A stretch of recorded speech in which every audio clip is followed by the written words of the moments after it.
So, may stand siya dito. Open na muna natin to. Naka-stand na eh. Alright. Ito naman yung B. So, naka-C A and B lang siya. Natin. Ito, pinaka-TV natin. So, nailabas na natin guys yung pinaka-TV. Pero siya, tatanggalin na natin yung pinaka-wrapper niya. Ito. Tapos, lagay natin yung pinaka-stand niya. Pinaka-laman ng box. Ito yung pinaka-remote niya. So, yun yung pinaka-itsura niya. Ayan. Check natin yung battery. Ayun, yung wire. Saksakan, ano mga screw, warranty card, magic, remote, user information, owner's manual. Yung screw natin guys, no? So kakalitan natin yung kanyang paa.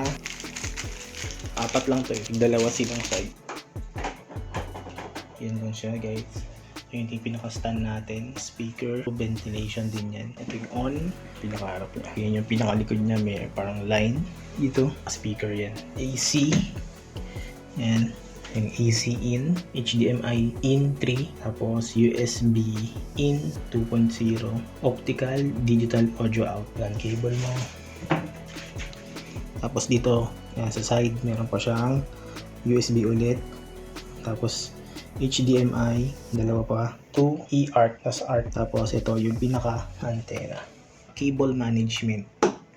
Yan. So dyan siya nilalagay. So lagyan natin guys. So nakakapit na siya dyan guys. So ay nilalagay din dito sa cable natin na to. Tapos ito yung pinaka dulo. Didikit lang natin dito sa may kaninang butas. Hindi siya basta-basta natatanggal. Yan. Lagyan natin siya. So yung pinaka power on natin nandito sa ilalim. Right. May HDMI 3 na lawas doon. Yan.